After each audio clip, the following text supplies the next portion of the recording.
Hey guys, Greg Medford, Medford NKT USA. So those of you who watched the video earlier, we had a little issue about some blades that went out of the house not as sharp as they should have been, lacking a little bit of finesse that we want.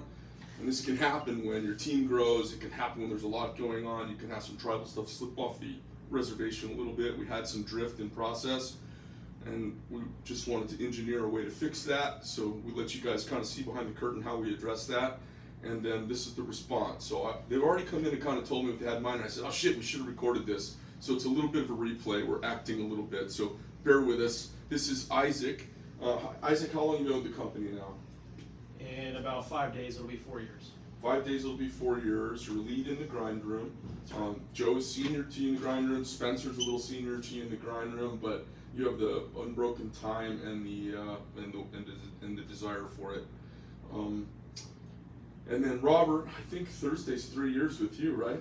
Thursday is 3 years. Thursday's 3 years, and Robert's our shop foreman, kind of overlapping with production management. So Robert's in on making sure that the quality control.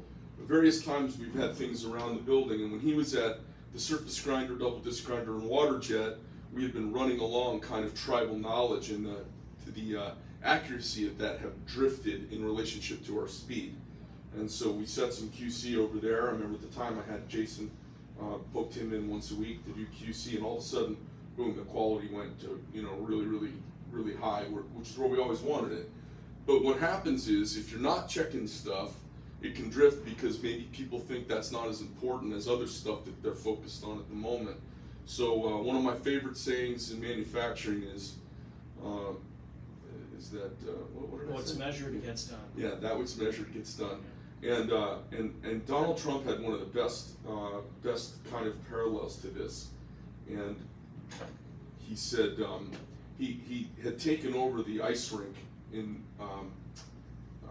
Central Park in New York, and the ice rink had been down for years, and they hadn't made much progress on it. It was millions over budget, and they couldn't get it done.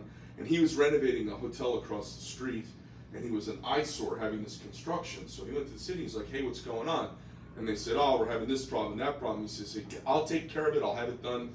I'll have it done within 1 year." They said, "No." He says, "I'll have it done 1 year, and if not within a year, I'll pay for it," or whatever he said. It was some awesome Donald Trump, drop the hammer, I can get it done, you bunch of fucking morons. So he got it all done, and then the news team showed up to inspect the grand opening. They said, "Donald Trump, how did you get this done?" And he said one of the wisest things I've ever heard, and he was in production. He's in production building a high-rise, wash, dry, repeat on many floors. And he said, whoever it was, "Maria, you don't get what you expect, you get what you inspect." And it was the same kind of twist on what we're talking about. So Isaac, go ahead and tell us kind of what you came up with. You guys talked a little bit about it. Tell us what you came up with. What's the solution? Absolutely. So we're going to now rotate between 3 different sharpeners, so it's not just me. And we're also adding accountability into who's checking who on sharpening. That way nobody can just have all the sharpening and then let their own skills start drifting, and nobody's really checking on what's going on. So now we have 3 guys that are sharpening every day. The guy that is sharpening will rotate. We'll be on a schedule, and whoever sharpened the day before will be checking the knives of the next guy at a 10 to 15 knife interval. So every 4th day you'll sharpen. Yep. So it'll make sure that everything is getting checked by everybody. Good, and so that'll keep nothing's your slipping skills up by. on the other stuff too. That's right. Last thing I want to add to that is, Robert, I'd really like a count of how many knives get sharpened each time. The only real nuance I want is ASKs versus everything else. It'll average out over time. I want to know what everyone's sharpening average. If they're on sharpening for a day, how many do they get done in a day? Or if they're on for 3 hours, what do they get done? Because we really need to have a throughput time study on everybody's speed sharpening, okay? Because there's 2 things, 2 cues: quality, quantity. The quantity is limited by the quality we demand. So let's make sure we're really have high expectations for the quality component. I think you guys know what I want in that regard. And then if you guys want to put your heads together with me or say, "Hey boss, come look," let me come look, and I'll tell you my 2 cents. I sharpen a lot of goddamn knives. Okay? All right, well, that's about it. That's how we solve things. That's how everybody should solve things. You identify a problem, You're honest about it. Nobody places blame anywhere. You heard Isaac admit he's the lead guy in the room. Probably some of those blades were his. Didn't have a big shame attack about it, although inside I know you were feeling a little puny, like, oh, fuck. A little bit. Yeah, but you know, That's right. but we don't shame anybody. We say, hey, look, here's the issue. How do we get over the issue? What do we do as a team to overcome it? That's right. And I think that's the only thing you can ask from any group of men. So appreciate it, fellas. Thanks. Yeah. Thank you. Absolutely. All right, carry on with your day, fellas. All right. Hey, everyone, have a good day. Thanks, guys. Thank You can shut my door. Well, that's how it goes, sports fans. You have little things pop up, you be a man about it, you make the correction, you make the adjustment, you give the advice, the counsel, you do it in a way that doesn't hurt anybody while you do it. You keep your team's spirit whole. They never feel thrown under the bus by the boss. I take the responsibility for everything that happens, as every leader should, and then I take corrective action and I bring the team in on the solution so that they have ownership of what happened and they have ownership of the better way moving forward. I don't know how else to do anything. That's kind of how I operate my life. Anyways, thanks for checking in. Thanks for caring.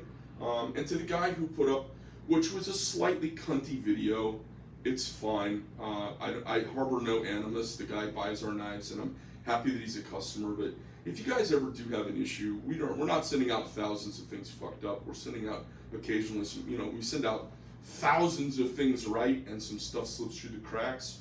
And it can happen because there's human beings involved at every level. I think, if you have an issue, my number's 480-227-2399. Fucking call me. And I jump on this shit no matter what. And I don't need to be publicly shamed. Like, anything happens. Every return that is processed at this company, the first person who sees the return before it processes into the building is me. I look at everything coming back and what it's coming back for, because it gives me little whiffs of smoke on the horizon if I've got a problem. So I really pay attention. And the best thing to do, if you're having a problem like that fella, if he's married, if you're having a problem with your wife, the best thing to do is not go on YouTube complaining about the problem. The best thing to do is call them up. Go. If your wife, sit down with your wife and have a conversation. Now, maybe you're so used to companies not listening, not paying attention, not caring. Maybe that's what it is. Maybe you just want to get views by kind of smashing my name. You buy enough of every maker's knives, you're going to have some issues. And it doesn't matter whose knife it is. It's just when it's a $7 knife, you don't care. So, my advice is, I'm a man, my number's out there, you can reach me. If you got an issue with one of our knives, I'm the guy to call. Buck stops right here. But going on YouTube to do it, that's just the way to try and get views, or why would you publicly call out somebody? It's like your next door neighbor, their tree is putting leaves down in your yard. So what you choose to do instead is call the police on them. Instead of going and knocking on the door and say, hey neighbor, you think you could trim back some of your trees? It's dropping leaves in my pool and it's driving me crazy. Just good neighborly, in the knife neighborhood, in the neighborhood of knifery, if you've got an issue on one of my knives, just let me know and give me a chance to take care of it. If you get a high-hearty fuck you from me, which ain't gonna happen, then go ahead and put that on YouTube, and I deserve every bit of it. But I'm a man. My chin's out there, my shoulders are broad, and I'm willing to take on whatever problems arise from my creations. And if you got an issue, that's the way to deal with it, not in a public forum. That's bizarre. So I recommend to the fellow who posted the video, if you have a problem with your wife or your girlfriend or your boyfriend or whatever you're into, you should probably just go talk right to them before you shoot a YouTube video. Just a thought. Otherwise, you could just reach me. I just gave my number out for the whole world to see. I'm the easiest knife maker on planet Earth. There is no knife maker easier to reach than me, to more people. So feel free to reach out to me. If you decide to take down your video, cool.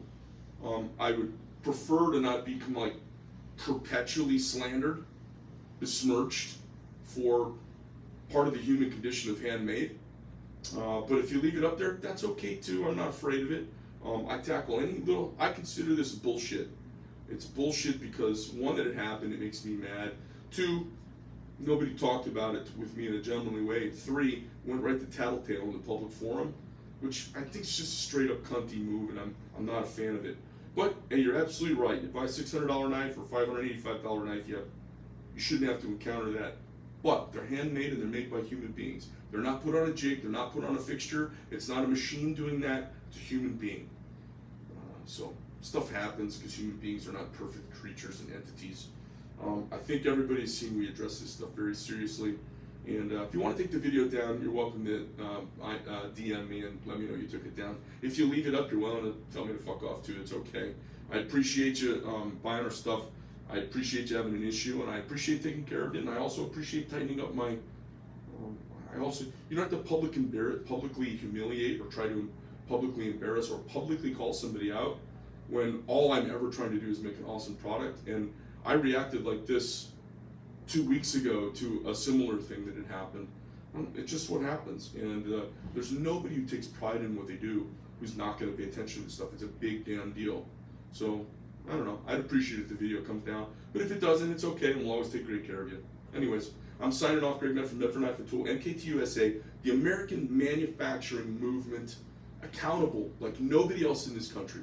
Nobody's more accountable than we are. Nobody.